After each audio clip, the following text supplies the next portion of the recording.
ఒక అబ్బాయి ఒక అమ్మాయిని లవ్ చేస్తాడు. ఆ అమ్మాయి కూడా ఆ అబ్బాయిని లవ్ చేస్తుంది. కానీ అబ్బాయి ఇంట్లో పేరెంట్స్‌కి చాలా చాలా మంచి అలవాట్లున్నాయి. ఎలాంటి అలవాట్లంటే నాన్న తాగుబోతు. అమ్మేమో కట్నం కోసం డబ్బులు అడగటం, లేకపోతే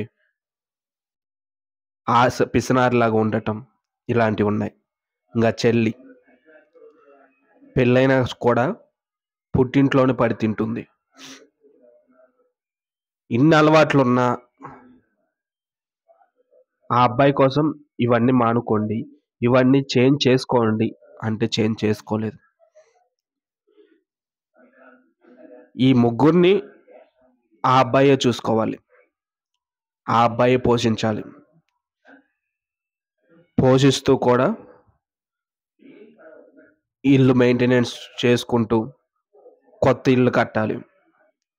ఎందుకంటే పెళ్లి చేసుకున్న అమ్మాయిని ఇంకా బాగా చూసుకోవాలి కాబట్టి. అలా అని వీళ్ళని వదిలేయడు. వీళ్ళు కావాలి, ప్రేమించిన అమ్మాయి కావాలి. లాస్ట్‌కి వీళ్ళ ప్రేమ గురించి అమ్మాయి వాళ్ళ అమ్మకి చెప్పారు. వాళ్ళ పేరెంట్స్‌కి చెప్పారు. ఫస్ట్‌లో ఓకే అని చెప్పారు. తర్వాత వీళ్ళ ఫ్యామిలీ గురించి తెలిసి మేము నీకు అమ్మాయిని ఇవ్వం. నీ ఫ్యామిలీ ఇలా ఉంది. నా కూతురు ఫ్యూచర్‌లో ఎప్పటికైనా బాధపడుతుందని అనుకొని అమ్మాయిని ఇవ్వలేదు. తర్వాత అబ్బాయి ఇంట్లో పెద్ద గొడవైంది.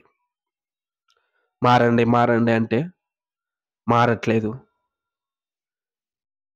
మీ వల్ల నా కోరికలు పోయాయి. నా ఆశలు పోయాయి. లాస్ట్‌కి ప్రేమించిన అమ్మాయి కూడా పోయింది. నేను మీకు ఎన్నో చేశాను. నా కోసం కొంత క్యారెక్టర్ మార్చుకోలేరా? అని అబ్బాయి అన్నాడు. ఇదే సమాజం. సంపాదించేవాడు ఒక్కడుంటే కూర్చొని తినేవాళ్ళు ముగ్గురుంటారు.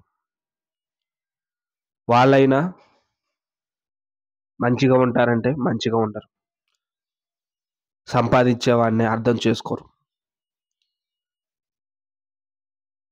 సంపాదించేవాడిని వాడి కోరికలను తీర్చేలాగా ఉండనివ్వరు. కనీసం వాడు చెప్పిన మాట వినరు. వాళ్ళకి నచ్చినట్లు వాళ్ళే ఉంటారు. కనీసం కొంతకాలమైనా వాళ్ళ క్యారెక్టర్ మార్చుకుంటే వాడి లైఫ్ బాగుంటుంది కదా! వాడికి నచ్చిన అమ్మాయి దొరుకుతుంది కదా! వీళ్ళు మారట్లేదు, ఎంత చెప్పినా వినట్లేదని వాడు సూసైడ్ చేసుకున్నారు. వాడు సూసైడ్ చేసుకున్న తర్వాత అప్పటికి మారారు. ఎందువల్లంటే ఇంకా మారక తప్పదు. ఎందుకంటే డబ్బులు రావు. వాళ్ళని చూసుకునే వాళ్ళు లేరు. వాళ్ళే కష్టపడాలి కాబట్టి. కష్టపడే వాళ్ళని అర్థం చేసుకోవాలి. అలా అర్థం చేసుకోకపోతే నువ్వు కష్టపడాల్సొస్తుంది. అది పెళ్ళామైనా, భార్య అయినా. అంతేకానీ నువ్వు నన్ను బాగా చూసుకోవట్లేదు, నువ్వు నన్ను బాగా చూసుకోవట్లే అంటే ఇంకెంత బాగా చూసుకోవాలి. కష్టపడి